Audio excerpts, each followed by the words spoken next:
கர்த்தருடைய பரிசுத்தமான நாமம் மகிமைப்படுவதாக. ஆசீர்வாதமான ஒரு நல்ல கால வேளையிலேயும் பாளையங்கோட்டை இந்திய தேவ சபையிலிருந்து அனுதின மன்னாவை உங்களுக்கு வழங்குவதில் மிகுந்த சந்தோஷம். கிருபையாய் கர்த்தர் கூட்டி கொடுத்திருக்கிற நாளுக்காக கர்த்தரை துதிப்போம். இந்த நாள் அக்டோபர் மாதம் 28 செவ்வாய்க்கிழமை காலவேளை.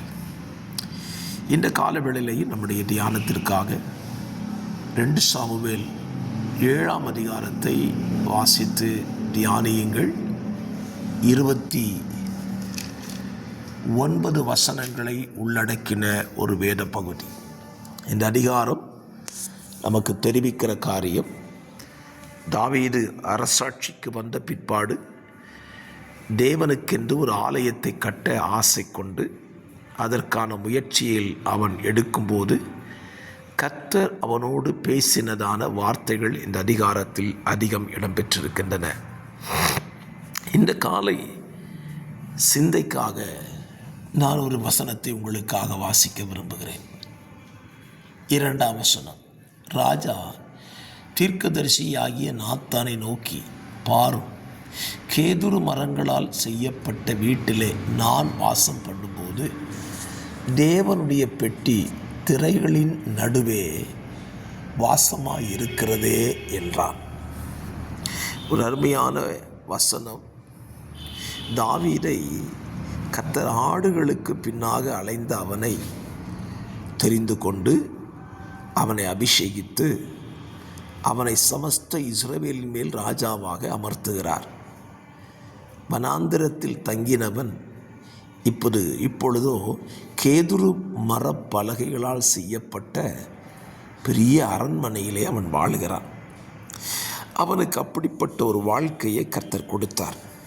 இப்பொழுது தாவீதின் சிந்தையை பாருங்க. தன்னை உயர்த்தின தேவன், அந்த தேவனை தொழுது கொள்ளுகிற ஆலயம் என்பது திரைகளின் நடுவே இருக்கிறதை கவனிக்கிறான். ஒரு மனுஷன் வாழ்கிற வீடு மிகப்பெரிய பிரம்மாண்டமாய் கட்டப்படுகிறது. ஆனால் தேவ ஆலயமோ திரைகளின் நடுவே இருக்கிறதாக அவன் வருத்தப்படுகிறான். இன்றைக்கும் கர்த்தருடைய பிள்ளைகளாய் இருக்கிற நமக்குள்ளே இந்த வாஞ்சை இருக்க வேண்டும். நம்முடைய வீடுகளை நாம் எவ்வளவெல்லாம் அழகுபடுத்த வேண்டுமோ அவ்வளவெல்லாம் அழகுபடுத்துவோம். ஆனால் தேவ ஆலயத்தை அழகுபடுத்த வேண்டும் என்கிற அந்த விருப்பம் நமக்கு தேவை. அது தாவீதினிடத்தில் இருந்துச்சு. இன்றைக்கு எத்தனை பேர் நீங்கள் கூடி ஆராதிக்கிற ஆலயத்தில் அந்த ஆலயத்தை சுத்தமாய் வைக்க வேண்டும், அலங்காரமாய் வைக்க வேண்டும். ஏன் அந்த ஆலயம் நன்றான பொருட்களாய் கட்டப்பட வேண்டும் என்று சிந்திக்கிறது இல்லை. அநேகரை பார்த்தீங்கன்னா தேவாலயத்துக்கு கொடுக்குற பொருள் எல்லாம் செகண்ட்ஸாக இருக்கும். இல்லைங்க, முதல் தரமானதை தான் தேவாலயத்துக்கு நாம் கொடுக்க வேண்டும். நாம் பயன்படுத்தி நமக்கு தேவையில்லை என்ற ஒரு பொருளை தேவாலயத்துக்கு நாம் என்ன செய்யக்கூடாது, கொடுக்கக்கூடாது.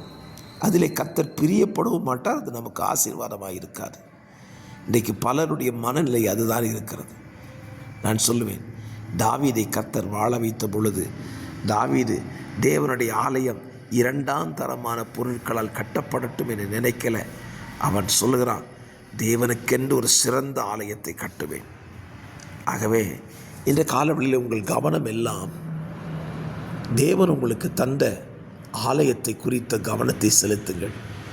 நீங்கள் கூடி ஆராதிக்கிற ஆலயத்தில் அந்த ஆலயம் எப்படி இருக்கிறது, அதற்கு தேவைகள் என்ன, அதை நாம் எப்படியெல்லாம் அந்த ஆலயத்தை அழகுபடுத்தி தேவ ஆலயத்தை நாம் சுத்தமாய் வைத்து கொள்ளலாம் என்று சிந்தியுங்கள். அப்படி சிந்திச்சிங்கன்னா தாவீதை குறித்த கர்த்தருடைய வாக்குத்தத்தம் எவ்வளவு பெரிதாய் சொல்லப்பட்டதோ அதே போல் உங்களை குறித்தும் கர்த்தர் பேசுவார். செய்யுங்கள். கர்த்தரிடத்திலிருந்து வாக்குத்தத்தங்களை, ஆசீர்வாதங்களை பெற்றுக்கொள்ளுங்கள். பரிசுத்த பிதாவே, காலவெளியில் சிந்திக்க தந்த வார்த்தையின்படி எங்கள் வீடுகளை அலங்கரிப்பதல்ல, தேவாலயத்தையும் அலங்கரிக்க வேண்டும் என்று சிந்தையத்தாக கேட்கிற பிள்ளைகளுக்கு ஆசீர்வாதமாக இருக்கட்டும். ஆமென்.